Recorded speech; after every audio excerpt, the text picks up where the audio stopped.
Hey guys, very welcome back to my channel again, and I am here back after a long period of time. काफ़ी time बाद मैं वापस आई हूँ इस channel पर अपने वीडियो लेकर बिकॉज बहाना हमेशा मेरा रहता है, पर मैं बताती हूँ कुछ मेरी पढ़ाई चल रही थी तो इस वजह से मैं टाइम नहीं दे पाई था. So now, but I am back and I will try to be, continue uploading videos on this channel so that you can view or see the videos, and I will try to be permanent. Okay, so now today I am going to start with the chapter Nationalism in India of class 10th. This is the chapter Nationalism in India of History, chapter 3rd, and we will going to read this line by line so that we can understand every meaning of this chapter and every meaning of the word and every paragraph step by step, every explanation, so that हमें पता चलता जाए कि क्या क्या कैसे कैसे हुआ है भाई इसमें. ओके, तो चलते हैं, हम स्टार्ट करते हैं अपने चैप्टर से स्टार्ट करते हैं. हमारे चैप्टर का नाम है नेशनलिज्म इन इंडिया, यानी कि जो इंडिया में किस तरह से लोगों के अंदर नेशनलिज्म की भावना आई. नेशनलिज्म का मतलब क्या हुआ कि किस तरह से जो लोग थे उनके अंदर एक पेट्रियोटिज्म की भावना आई, और नेशनलिज्म किस तरह से हमारे इंडिया में नेशन का एक डेवलपमेंट हुआ. ओके, तो स्टार्ट करते हैं फर्स्ट पैराग्राफ से. As you have seen, modern nationalism in Europe came to be associated with the formation of nation states. ठीक है, वो कह रहा है कि पहले हमने एक चैप्टर पढ़ा है जिसमें कि जो मॉडर्न नेशनलिज्म थी यूरोप में स्टार्ट हुई थी. किससे? नेशन स्टेट्स की फॉर्मेशन से. यूरोप में नेशनलिज्म स्टार्ट हुई थी, मॉडर्न नेशनलिज्म कई नेशन स्टेट्स की फॉर्मेशन से. It also meant a change in people's understanding of who they were and what defined their identity and sense of belongingness. इससे क्या हुआ, जब यूरोप में नेशनलिज्म हुई तो उससे लोगों को पता चला, उनको समझ में आने लगा कि वो कौन है, उनकी आइडेंटिटी क्या है और वो कहाँ से बिलोंग करते हैं. मतलब उनको समझ में आने लगा कि किस तरह से उन्होंने वो किस तरह से अपने हकों को मांग सकते हैं, अपने आप को डिफाइन कर सकते हैं, अपनी आइडेंटिटी पहचान सकते हैं. जिस तरह से यूरोप में जब नेशनलिज्म स्टार्ट हुई नेशन स्टेट्स की फॉर्मेशन से, ये याद रखना. New symbols, icons, new songs and ideas have forget, new links and redefine the boundaries of community. क्या है, जिस तरह से नेशनलिज्म स्टार्ट हुआ यूरोप में, लोगों को पता चलने लगा कि उनके हक क्या है, उनके राइट्स क्या है, और उनको पता चला कि उनकी सेंस ऑफ बिलोंगिंग क्या है. तो वो नए सिंबल्स, आइकन्स, नवे सॉन्ग्स, आइडियाज़, लिंक्स, बाउंड्रीज़ और कम्युनिटीज़, मतलब उन्होंने हर एक चीज़ नया अपना खुद का स्टार्ट करा. उन्होंने अपने सिंबल्स बनाए, अपने आइकन्स बनाए, अपने सॉन्ग्स बनाए, अपने आइडियाज़ को लिंक किया और अपनी नवी रीडिफाइंड बाउंड्रीज़ बनाई कम्युनिटीज़ की.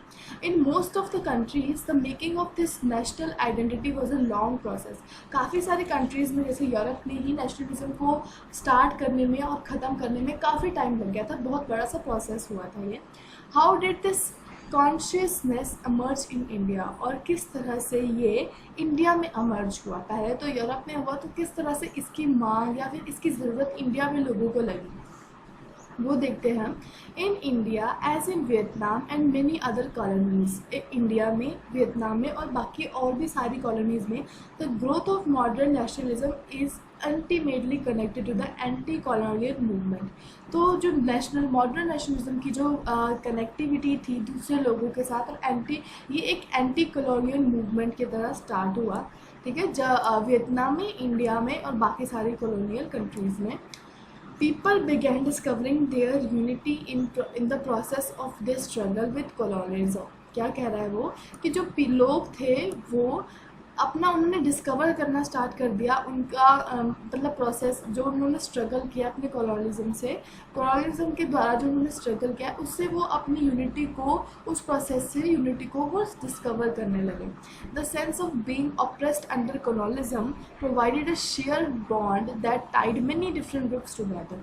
तो जब जो ब्रिटिशर्स थे उन्होंने इंडिया को ऑप्रेस करके रखा था, उनको दबा के रखा था, उनको स्लेव्स को की तरह उनको मतलब बहुत ज़्यादा ऑप्रेस करा, तो तो उससे लोगों को ये मतलब रियलाइज़ हुआ कि उनकी भी एक बॉन्ड होनी चाहिए, इसीलिए उन्होंने बहुत सारी, इसी वजह से कि लोगों को ऐसा लगा कि हमें यूनाइट होकर इनके खिलाफ जाना चाहिए जो ऑप्रेस कर रहे हैं उनको कॉलोनिज्म के अंडर। इसी वजह से बहुत सारे जो इंडिया में डिफरेंट ग्रुप्स थे वो साथ में आए थे, Hindu Muslims, the weaker sections, the upper section, सब साथ में आकर इसके अगेंस्ट गए थे। But each class and the group felt that effect of colonialism differently, their experience were varied, the notions of freedom were not always the same। मतलब हर एक class और ग्रुप ने ये रियलाइज़ किया, फेल्ट किया कि जो कॉलोनिज्म के इफ़ेक्ट थे वो डिफरेंट थे हर एक जगह पर, हर एक ग्रुप में। जो ब्रिटिशर्स ने कॉलोनिज्म की थी उसका इफ़ेक्ट हर एक जगह पर अलग था, उनके एक्सपीरियंस अलग थे, उनके नोशंस, उनके जो मतलब नारे थे वो सब अलग थे। फ्रीडम और नॉट ऑलवेज सेम, मतलब हर जगह पे उनका फ्रीडम जो सेम नहीं था। जिस तरह से एग्जांपल दे सकते हैं कि किसी स्टेट में उन लोगों को चावल उगाने की परमिशन तो है पर उनको उसे यूज़ करने की परमिशन नहीं है, ठीक है। किसी स्टेट में लोगों को घूमने की परमिशन तो है पर चावल उगाने की नहीं है। तो हर जगह पे अलग अलग तरह की लोगों को फ्रीडम चाहिए थी। The Congress under Mahatma Gandhi tried to forge these groups together within one movement। तो अब ये यहाँ पे सबसे इम्पॉर्टेंट है कि कांग्रेस जो महात्मा गांधी के अंदर था, कांग्रेस एक पार्टी थी जो कि महात्मा गांधी के अंदर थी। उन्होंने ट्राई किया इन ग्रुप्स को एक साथ एक मूवमेंट में लेके आने के लिए, but the unity did not emerge without conflict. लेकिन जो एकता है वो कभी भी दरार के बिना नहीं आती, मतलब वो कह रहे हैं कि कन्फ्लिक्ट के बिना वो यूनिटी एक साथ नहीं हो पाती, ये उन्होंने कहा है। फिर क्या कहा है, in an earlier text book, हमारे पुराने टेक्स्ट बुक में हमने ये पढ़ा है about the growth of nationalism in India up to the first decade of 20th century. 20th century के पहले के जितने भी डिकेड्स थे नेशनलिज्म में इंडिया में वो हमने पढ़े हैं। इस चैप्टर में हम पिकअप करेंगे story from 1920 and the study non cooperation civil disobedience movement. इस चैप्टर में हम क्या करेंगे, 1920 यानी कि 20th सेंचुरी के बाद की जो स्टडी है नॉन कोऑपरेशन मूवमेंट जिसमें हुआ था और सिविल डिसोबीडियंस मूवमेंट, वो हम इसमें एक्सप्लोर करेंगे। The Congress sought to be develop the national movement, how different social groups participated in the movement and how nationalism captured the imagination of people. इसमें हम ये देखेंगे कि कांग्रेस ने किस तरह से नेशनल मूवमेंट को डेवलप करा, किस तरह से वो कामयाब हुई, किस तरह से उसने लोगों को एक साथ इकट्ठा करा, यूनाइट करा, इस सब के बारे में हम पढ़ेंगे। फिर यहाँ पे आप देख सकते हो, ये हमारे पास एक पिक्चर है, यहाँ पे इसके बारे में लिखा है मास processions on the streets to became a common feature during the national movement। मतलब कि मास प्रोसेशन यानी कि लोगों का मतलब बहुत बड़ा जब झुंड, बड़ा सा जब भीड़ या झुंड बनता था, तो जब नेशनल मूवमेंट चल रहा था उस टाइम पे ये कॉमन बात हो गई थी कि लोग एक ही जगह पर बहुत सारे इकट्ठा होकर नारेबाजी वगैरह करते थे। ओके, नेक्स्ट हम चलते हैं। सो फर्स्ट हमारे पास यहाँ पे आया है द फर्स्ट वर्ल्ड वॉर, खिलाफत एंड नॉन कोऑपरेशन मूवमेंट। ये हम पढ़ेंगे कि नेशनलिस्ट मूवमेंट 1920s के बाद किस तरह से हमारा फर्स्ट वर्ल्ड वॉर, खिलाफत और नॉन कोऑपरेशन मूवमेंट स्टार्ट हुआ था, इसकी स्टार्टिंग कैसे हुई थी। फटाफट से कंप्लीट करते हैं। इन द ईयर आफ्टर 1919 के बाद we see the national movement spreading to the new areas. हमने देखा कि 1919 के बाद नेशनल मूवमेंट जो था वो और भी नवे एरियाज में स्प्रेड हो रहा था, इनकॉपरेटिंग न्यू सोशल ग्रुप्स, और जिसमें कि वो नवे सोशल ग्रुप्स को भी अपने साथ ले रहे थे, developing new modes of struggle, जिसमें वो स्ट्रगल के नवे मोड्स जो थे उसको डेवलप कर रहे थे, उनको अपने साथ ले रहे थे, नवे मोड्स को वो मतलब अपना रहे थे। How do we understand these developments, what implications did they have. हम किस तरह से इन डेवलपमेंट्स को समझे और उन्होंने क्या ऐसा इम्प्लाई करा कि ये जो था इस तरह से फैल रहा था। Let us see that. First of all the war created a new economic and political situation. Obviously क्या कह रहा है कि जब वॉर होती है तो क्या होता है कि एक इकोनॉमिक और एक पॉलिटिकल सिचुएशन डेवलप हो जाती है। मतलब कि अगर कोई वॉर होगी तो उसमें पक्का उसके किसी भी कंट्री के बीच में या स्टेट्स के बीच में या फिर किसी भी यूनियन के बीच में अगर वॉर होगी तो ऑब्वियसली दोनों के इकोनॉमिक और पॉलिटिकल सिचुएशन को इफेक्ट करेगा वो। तो वही कह रहा है कि जब वॉर हुई थी तो उसकी वजह से, फर्स्ट वर्ल्ड वॉर जब हुई थी उसकी वजह से सभी कंट्रीज़ में जो थी इकोनॉमिक और पॉलिटिकल सिचुएशन एक क्रिएट हो गई थी। It led to a huge increase in defence expenditure. मतलब वो कह रहा है कि इसकी वजह से क्या हुआ कि डिफेंस एक्सपेंडिचर मतलब डिफेंस में बहुत ज़्यादा पैसा खर्च हो गया, which was financed by war loans, जो कि वॉर लोन्स के थ्रू लिया गया था। लोगों ने वॉर के लिए लोन्स लिए थे अपने डिफेंस एक्सपेंडिचर को यूज़ करने के लिए। एंड उन्होंने टैक्सेस को भी बहुत ज़्यादा इंक्रीज़ कर दिया था, कस्टम ड्यूटीज़ को बहुत बढ़ा दिया था और इनकम टैक्स इंट्रोड्यूस कर दिया था। यस, ये याद रखना है, पेपर में आ सकता है कि कब इनकम टैक्स इंट्रोड्यूस हुआ था। तो हम कह सकते हैं कि फर्स्ट वर्ल्ड वॉर के दौरान 1919 के बाद जो कस्टम ड्यूटीज़ बढ़ा दी गई थी, और कस्टम ड्यूटीज़ यानी कि जो टैक्सेस थे वो बढ़ा दिए गए थे, और इनकम टैक्स जो था उस टाइम पर इंट्रोड्यूस हुआ था। ओके, आगे चलते हैं। Through the war years price increase. जो वॉर तो जिस टाइम चल रहा था तो हर एक चीज़ का जो प्राइस था वो डबल हो गया था, मतलब जितना उसका प्राइस था उसका वो डबल हो गया था। अब प्राइस बहुत ज़्यादा बढ़ गए थे, डबलिंग बिटवीन, मतलब प्राइसेस की डबलिंग हो गई थी 1913 और 1918 के बीच में, leading to extreme hardships for the common people, जिसकी वजह से जो आम आदमी था उसको बहुत ज़्यादा हार्डशिप्स, उसको बहुत ज़्यादा कह सकते हैं कि उसको बहुत प्रॉब्लम फेस करनी पड़ी। Villages were called the open supply soldiers, मतलब कि विलेजेस को ओपन सप्लाई यानी कि विलेजेस से जो सोल्जर्स थे वो सप्लाई करे जाते थे। कैसे? उनको फोर्स रिक्वायरमेंट की जाती थी ना। What is force requirement?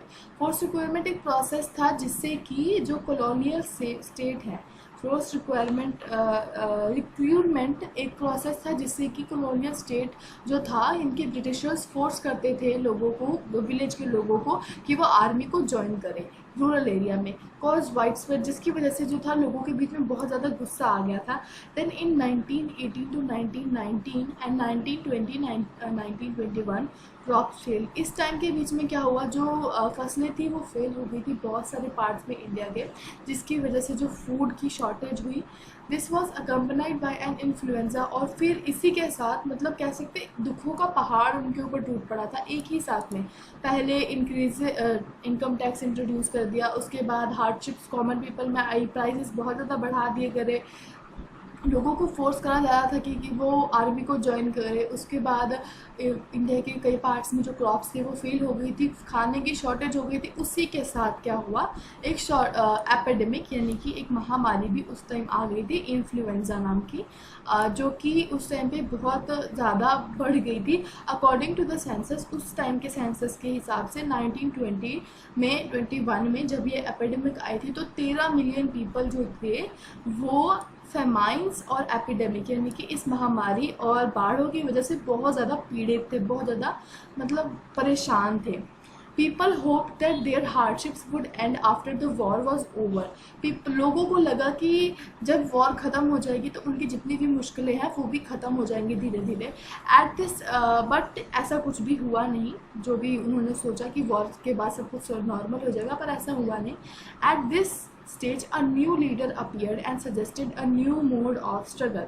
इस टाइम पर जब इतना कुछ बुरा चल रहा था तभी एक नवी लीडर हमारे इंडिया में अपीयर हुए, और जिन्होंने एक नया मोड स्ट्रगल का जो था हम लोगों को दिखाया, उसके बारे में हम आगे पढ़ेंगे। और वो लीडर कौन थे, उन्होंने क्या क्या किया, वो सब हम पढ़ेंगे नेक्स्ट एपिसोड में। इसका जो नेक्स्ट पार्ट में लेकर आऊँगी उसमें, बिकॉज अभी आप इसको इतना रिवाइज करिए, उसके बाद हम आगे करेंगे, ठीक है।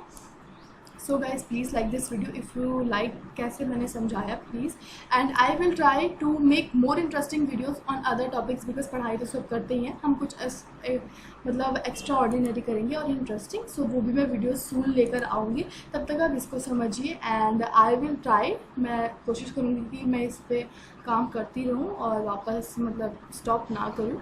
सो please do watch this video and do like, do comment, and don't forget to subscribe my channel and press the bell icon. So thank you so much and bye.